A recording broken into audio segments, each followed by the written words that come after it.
샬롬, 안녕하세요. 한 주간 잘 지내셨죠? 한 주가 금방 간 것 같아요. 또 우리는 샬롬 투데이입니다. 샬롬, 상황은 그리 많이 썩 좋아지진 않았지만 우리의 심령이 하나님 안에 있기 때문에 우리는 샬롬입니다. 지난주에 이어서 오늘 또 여러분에게 나눠드린 두 가지 부분 말씀드리고 싶습니다. 세상에는 좋은 부모에 대한 책들이 너무 많이 나와 있는데 그 책들을 보면 방법론은 너무 많지만 정말 본질을 놓치고 있는 것 같아요. 우리 믿음의 부모들의 기준은 성경이고 또 하나님이 기뻐하시는 자녀가 어떤 모습일까를 우리는 가르쳐야 됩니다. 그래서 오늘 여러분에게 드리고 싶은 말씀은 주도적인 부모가 되십시오입니다. 지난주에서 오늘은 다른 말씀이긴 한데 주도적이 되라는 얘기는 내가 뜻대로 원하는 대로 우리 아이들을 그렇게 내가 이끌고 가고 싶은 데를 끌고 가라는 게 아니라 좀 더 주도적으로 그 아이들에게 가르쳐야 될 것들, 양육해야 될 것들, 또 징계해야 될 것들이 있다면 우리가 좀 더 주도적이 돼서 해야 된다는 말입니다. 이 말은 다시 말하면 권위적이 되라는 말이 아니라 권위가 있으셔야 된다는 거예요. 자녀들에게 여러분은 어떤 부모세요? 권위적이세요? 아니면 권위 있는 부모이십니까? 다시 말하면 주도한다는 거예요. 아이들이 어떤 행동을 했을 때 그 행동에 대해서 반응하는 부모가 있고 또 반응만 하는 부모가 아니라 먼저 아이들을 이렇게 끌고 가고 싶은 목적이 있는 방향성이 있는 쪽으로 주도해가는 부모인지 한번 여러분은 어떤 유형의 부모인지 한번 생각하셔야 되는데 이때 주도적이 되라는 말은 권위적이 되라는 말이 아니라 다시 말하면 권위에 순복하는 자녀들로 양육하셔야 된다는 겁니다. 우리는 하나님의 대리자입니다. 하나님이 우리 자녀를 하나님의 자녀로 만들어 달라고 우리를 불러주셨어요.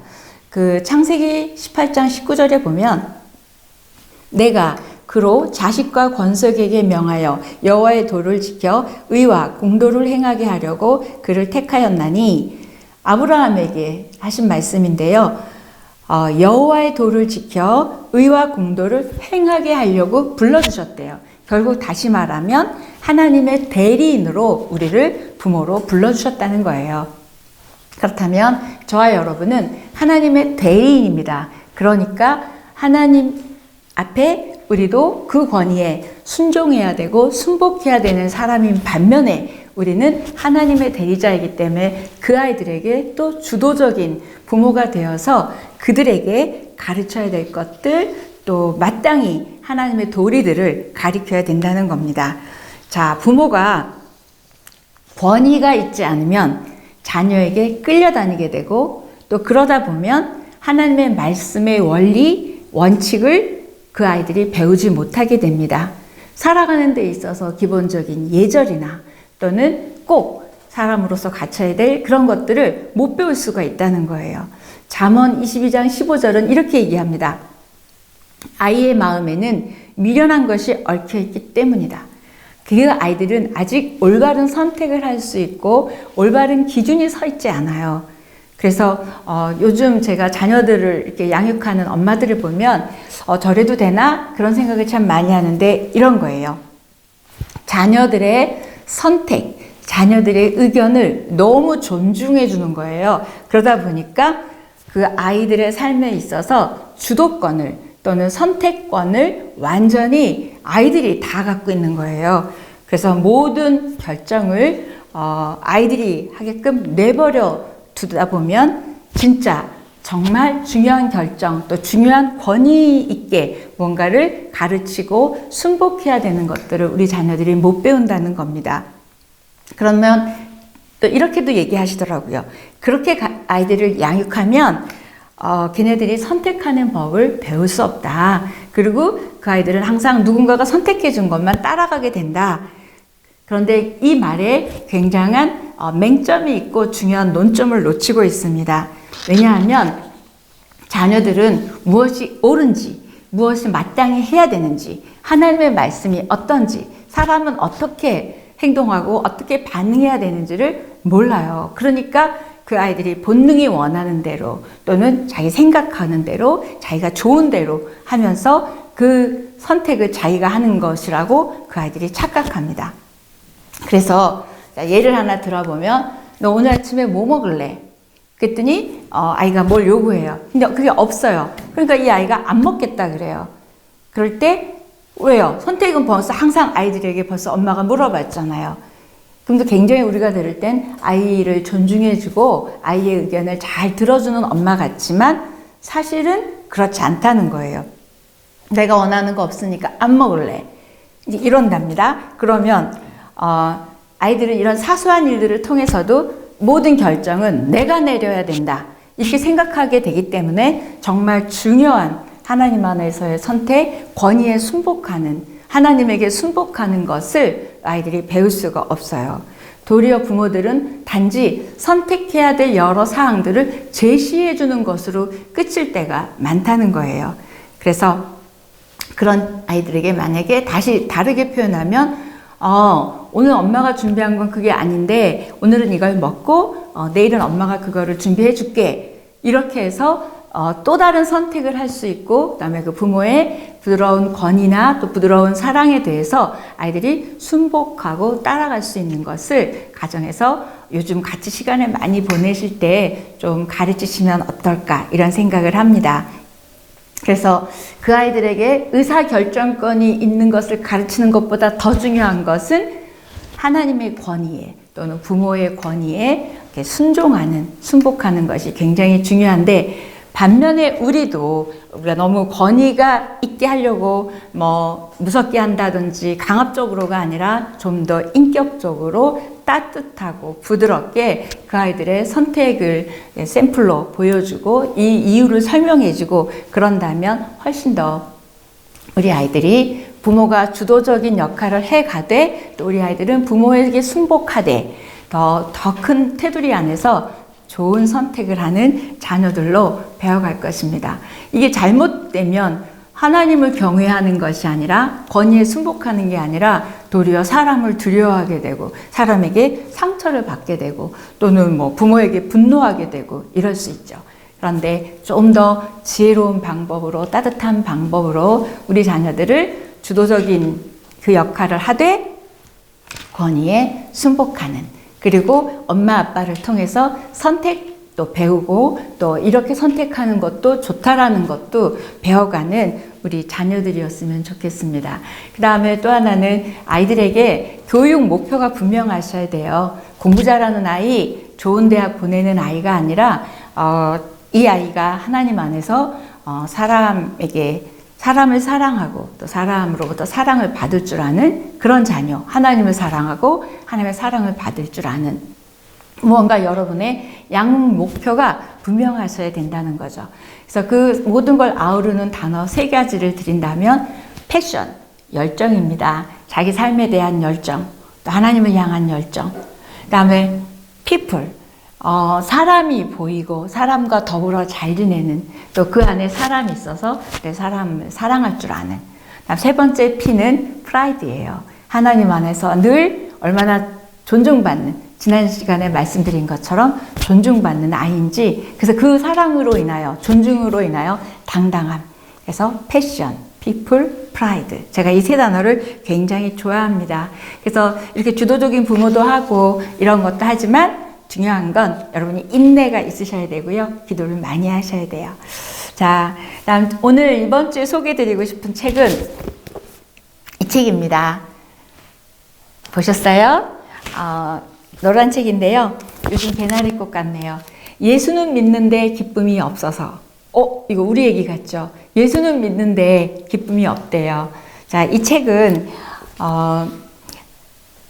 마이크 메이슨이라는 분이 쓰셨어요. 근데 이 마이크 메이슨이라는 분이 90일 동안 기쁨 프로젝트를 시작합니다. 그래서 90일 동안 내가 어떻게 기뻐했고 또 어떻게 기쁨을 빼앗겼다 다시 회복했는지 하루하루의 이야기가 쓰여 있는데 이 90일 동안 성경 말씀을 90개가 나와요. 그 이상 나옵니다. 그래서 요즘 우리 기독교, 또 특히 우리 요즘 이런 상황 가운데 기쁠 일이 별로 없죠. 힘들죠. 그런데 가장 잃어버린 게 뭘까? 갈라디아서 4장 15절에 이렇게 얘기합니다. 너희의 모든 기쁨이 어찌 되었느냐? 사도 바울이 갈라디아 교회에게 그렇게 얘기합니다. 바울이 어찌 보면 애타는 질문이죠. 너희의 모든 기쁨이 어찌 되었느냐? 하나님이 지금 우리에게 하시는 질문 같아요. 너희의 기쁨이 어찌 되었느냐? 코로나 때문에, 지금 집에 있는 상황 때문에, 또 경제적인 것 때문에, 우리는 여러 가지 이유 때문에 기뻐할 이유가 없다고 얘기합니다. 요에서에서도 이렇게 얘기하더라고요. 포도나무가 마르고 무화과 나무도 시들었다. 석류나무, 종려나무 할 것 없이 밭에 있던 나무가 모두 말라 죽었다. 백성의 기쁨이 모두 사라졌다. 이렇게 우리는 상황에 따라 기쁨이 사라집니다. 그래서 기쁘지 못하다면 아까 갈라디아인들에게 바울이 질문한 것처럼 어찌된 일인가? 내 기쁨이 어디를 갔는가? 그래서 생각해 보면 하나님은 우리에게 기뻐하라는 명령을 하신 게 아니라 기뻐하라는 부르심을 받은 자들이 우리 기독교인들이에요. 그래서 기뻐하라는 명령을 넘은 기뻐하라는 부르심입니다. 여러분 잘 아시는 하나님의 인재 연습이라는 책을 쓴 로렌스 형제 아시죠? 그분은 이렇게 썼더라고요. 하나님이 나를 어떻게 하시려는지 모르지만 나는 늘 아주 행복하다. 놀랍죠? 그래서 이분이 그 얘기를 쓰면서 이 책을 통해서 90일 동안 결단을 합니다. 내 90일 동안은 매일매일 기뻐해 보겠다. 정말 가능할까? 실험을 했는데 정말 가능하다는 거예요. 그래서 이 가능한 이야기를 여러분이 읽어가시면서 하루에 한 장씩 또는 뭐 2장씩 읽으시면서 내가 이래서 기쁨을 빼앗겼구나. 이래서 내가 기뻐할 이유가 있구나 생각할 수 있습니다. 고난이나 공경이 왔을 때도 우리는 기뻐하기 어렵지만 요즘같이 평범한 그러나 또 평범하지도 않은 이 어려운 시간을 지날 때 우리는 기뻐하기 어렵습니다. 그래서 이러한 일상 속에서 기뻐할 줄 아는 사람은 어떤 상황에서도 기뻐할 줄 믿습니다. 그래서 저와 여러분이 이 시간을 지나면서 남들이 힘들다고 하는 이때에 우리는 역으로 하나님 안에서 기뻐하는 거죠. 근데 희망적인 건 하나님이 기뻐해 이렇게 명령을 하신 게 아니라 주 안에서 기뻐하라 그러셨어요. 우린 주님 안에 있을 때만 가능하지 주 안에서라는 말이 없이 기뻐하라는 그런 불가능한 일을 명령하시진 않았어요. 그래서 저와 여러분이 내 기쁨이 어디 갔을까 이렇게 생각해 보면 복음에 대해서 잊어버렸을 때 우리는 기쁘지 않다는 거예요. 이 책에 나오는 몇 가지 문장을 한번 읽어드리겠습니다. 내가 복음을 안다는 것을 어떻게 알까? 복음이 가져다주는 기쁨을 통해서이다. 반대로 불안하고 불행하고 두렵고 시달린다면 복음을 놓치고 있다는 뜻이다. 저 여러분은 혹시 복음을 놓치고 있기 때문에 기쁘지 않은 건 아니죠. 그래서 여러분의 삶 밖에서 또 여러분의 조건, 상황 밖에서 기쁨을 찾기보다는 지금 여러분의 일상, 오늘 이 시간에 기뻐해야 된다는 거죠. 시편 118편 24절 이렇게 얘기합니다. 이날은 여호와께서 정하신 것이라. 이날에 우리가 즐거워하고 기뻐하리로다. 이날 기뻐하십시오. 오늘 기뻐하십시오. 이 순간 기뻐하십시오. 그러면 과거도 기쁨으로 해석이 될 수 있고요. 미래도 기쁨으로 바라보고 희망하고 소망할 수 있습니다. 자, 지금 기뻐하기로 결단, 이 책에서는 결단 또는 선택 이렇게 얘기합니다. 저 여러분이 오늘 이 순간 기뻐하기로 결단하지 않으면 우리는 기쁠 수가 없다는 거예요. 왜? 기쁜 일이 아닌 일들이 너무 많기 때문에. 그래서 요한복음 16장 20절 24절 마지막으로 말씀드리면 너희 근심이 도리어 기쁨이 되리라. 너희 기쁨을 빼앗을 자가 없으리라. 너희 기쁨이 충만하리라. 이 5절에서 기쁨이라는 단어가 5번이나 약속해 주세요. 우리의 사랑을 끊을 자가 없다고 약속하신 것처럼 우리의 기쁨을 빼앗을 자가 없다고 하셨어요. 그런데 우리는 왜 이렇게 빼앗기죠? 오늘 기뻐하십시오. 왜요? 여러분이 곧 기쁨입니다. 여러분의 가족이 곧 기쁨입니다. 여러분의 삶이 곧 기쁨입니다. 우리가 하나님 안에 있음이 복음이 곧 기쁨입니다. 저와 여러분이 하나님의 기쁨이고 또 우리의 기쁨 대신 우리 기쁨의 근원 대신 하나님, 예수님, 성령님 안에서 저와 여러분이 기뻐하면서 이 시간을 날마다 이렇게 살아간다면 분명히 정말 기뻐할 일들이 넘칠 것입니다. 자, 이 시기를 지날 때 가장 필요한 건 기쁨입니다. 저와 여러분이 기쁨인 것 잊지 마시고 또 우리가 하나님을 기뻐하며 또 이번 한 주도 승리하시기를 축복합니다.